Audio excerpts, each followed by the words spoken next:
Hello and welcome to the reading of the Sabbath School lesson presented in the Gikuyu language of Kenya. This is the lesson for Sunday, May 19th, the year 2024. Its title is The Heavenly Sanctuary. Wĩ mwega mũthikĩrĩria.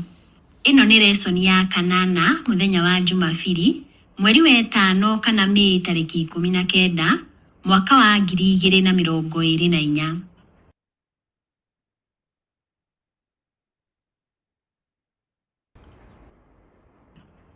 Kĩongo gĩa gĩthomo kĩa Jumapili ĩno nĩ hekalu ya matu-inĩ. Hekalu ya matu-inĩ. Mũthikĩrĩria tũgũthoma icigo ici. Thama 25, mũhari wa 8 na wa 9. Thama 25, mũhari wa 40 na Ahibirania 8 kuma mũhari wa mbere nginya wa 6. Tucokie kĩũria gĩkĩ. Nĩ hekalu irĩkũ igĩrĩ ciandĩkĩtwo icigo-inĩ ici? Nĩtũthome Thama 25, mũhari wa 8 na wa 9. No mũhaka andũ mathondekere gĩikaro gĩtheru gĩa gũikaraga nĩgetha ndũre gatagatĩ-inĩ kao. Gĩikaro kĩu kĩamũre ona indo cia gwĩkĩrwo kuo thĩinĩ, ũgĩthondeke kũringana na mũbango ũrĩa ngũkuonia. Narĩo ibuku o rĩu rĩa Thama 25, mũhari wa 40 ũkauga atĩrĩrĩ: no menyerere ũcithondeke ta ũrĩa ndĩrakuonia gũkũ kĩrĩma-inĩ. Rĩu nĩtũthome ibuku rĩa Ahibirania 8, mũhari wa mbere nginya wa 6. Riugaga atĩrĩrĩ: rĩu-rĩ, ũndũ wa bata makĩria thĩinĩ wa ũhoro ũyũ tũraria nĩ atĩ twĩna mũthĩnjĩri Ngai ũrĩa mũnene, ũrĩa rĩu ũikarĩte mwena wa ũrĩo wa gĩtĩ kĩa ũnene kĩa Ngai matu-inĩ. Ũcio nĩwe mũthĩnjĩri Ngai ũrĩa mũnene nyũmba-inĩ ya Ngai, oyo hema ĩrĩa ya ma ya Mwathani, o harĩa hatheru mũno, ĩrĩa yathondekirwo nĩ Mwathani no ti mũndũ. Atĩrĩrĩ, mũthĩnjĩri Ngai ũrĩa mũnene o wothe athuragwo, atwaragĩre Ngai iheo na akamũrutagĩra magongona. Na kwoguo onake mũthĩnjĩri Ngai witũ ũrĩa mũnene no mũhaka akorwo na kĩndũ gĩa kũrutĩra Ngai. Angĩrĩ gũkũ thĩ ndangĩrĩ mũthĩnjĩri Ngai ona hanini, amu gũkũ thĩ kwĩ athĩnjĩri Ngai arĩa marutaga iheo o ta ũrĩa mathĩtwo nĩ watho wa Ayahudi. Acio-rĩ, wĩra ũrĩa marutaga nĩ mũhiano wa kĩruru kĩa maũndũ marĩa me igũrũ. Nĩkĩo Musa atarirwo nĩ Ngai rĩrĩa arĩ hakuhĩ kũmwakĩra gĩikaro akĩrwo atĩrĩ: wone atĩ nĩ wathondeka indo ciothe ũgĩcihananagia na mũhianĩre ũrĩa wonirio kĩrĩma-inĩ.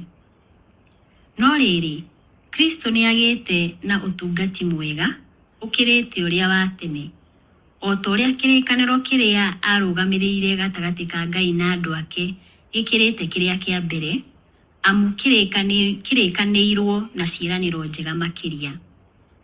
Mũthikĩrĩria, nĩ hekalu irĩkũ igĩrĩ ciandĩkĩtwo icigo-inĩ ici? Rĩrĩa etĩkia a kanitha wa Adventist a tene mathugundaga igũrũ rĩa maandĩko matheru mĩeri ĩrĩa yarũmĩrĩire mwaka-inĩ wa 1844, nĩmataũkĩirwo atĩ nĩ kwarĩ na hekalu igĩrĩ cigwetetwo Bibilia-inĩ, ĩrĩa Musa akire na ĩrĩa ĩrĩ matu-inĩ. Rĩtwa hekalu ta ũrĩa rĩhũthĩrĩtwo kĩrĩkanĩro-inĩ rĩkoragwo rĩkĩarĩrĩria ũhoro wa mbere hema ya gũtũnganwo ĩrĩa yakirwo nĩ Musa ĩrĩ ta mũhiano kana mũthemba wa indo cia matu-inĩ, na kerĩ ũhoro wa hema ya gũtũnganwo ĩrĩa ya ma ya matu-inĩ ĩrĩa yonanagĩrĩrio nĩ hekalu ya gũkũ thĩ. Nĩ ũndũ wa gĩkuũ gĩa Kristo, bata wa ũtungata waho nĩ wathirire. Hema ya gũtũnganwo ya ma ĩrĩa ĩrĩ matu-inĩ nĩyo hekalu ya kĩrĩkanĩro kĩerũ. Na kuona ũrathi wa ibuku rĩa Danieli 8 mũhari wa 14 nĩ ũhingagio ihinda-inĩ rĩrĩ, hekalu ĩrĩa waragia igũrũ wayo no nginya ĩkorwo nĩ ya kĩrĩkanĩro kĩerũ.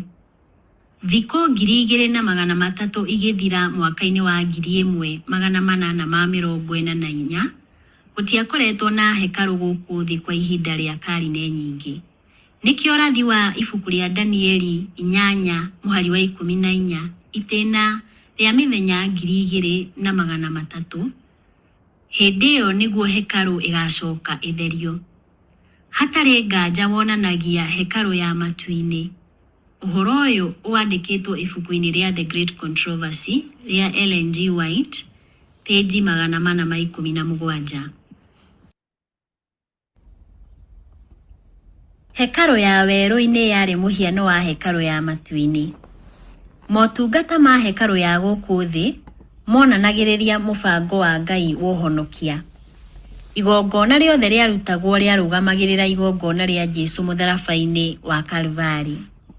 Mũthikĩrĩria, tũgũthoma ibuku rĩa Johana 1 mũhari wa 29 riugaga atĩrĩrĩ: Na rĩrĩ, mũthenya ũyũ ũngĩ Johana akĩona Jesũ agĩũka na kũrĩ we. Nake akiuga atĩrĩ, onei gatũrũme ka Ngai, karĩa gatũmaga andũ a thĩ moherwo mehia mao. Kũgerera igongona rĩa Kristo, nĩtwehutĩtio kuma kũrĩ gũtuĩrwo kwa mehia. Kuoherwo nĩ gwitũ.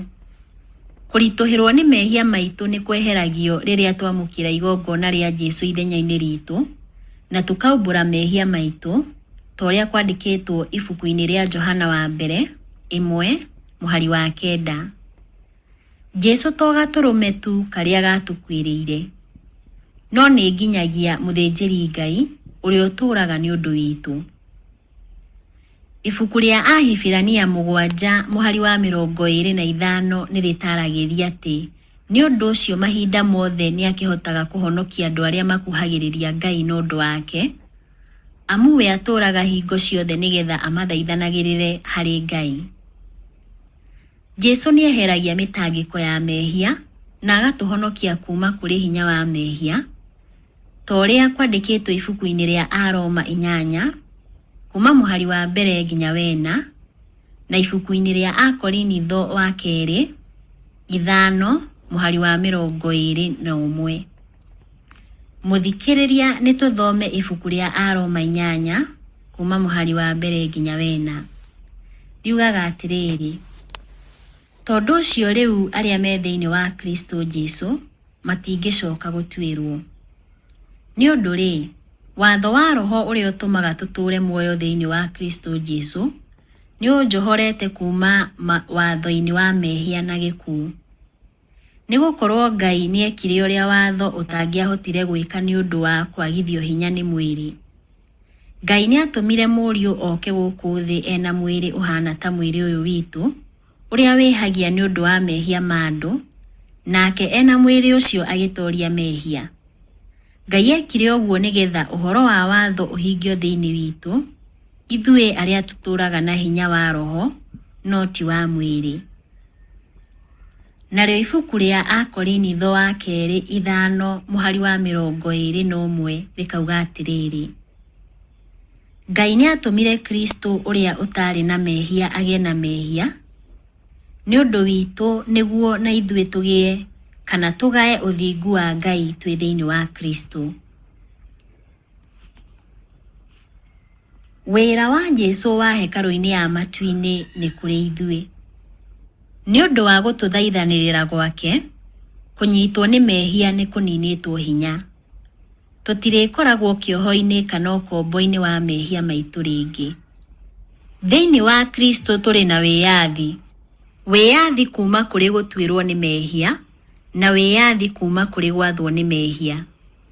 Tũngĩgiritania na Kristo na njĩra ya wĩtĩkia, twĩna mate nĩ tũkũhonokio. Mũthikĩrĩria, nĩ kuuga atĩa kũrĩ we gũkorwo Jesũ akĩruta wĩra ithenya-inĩ rĩaku matu-inĩ kana agĩgũthaithanĩrĩra? Ũrabatara mũgũthaithanĩrĩri nĩkĩ? Ũma ũyũ nĩ ũhoro mwega nĩkĩ? Mũthikĩrĩria, Ngai wa muoyo arokũrathima.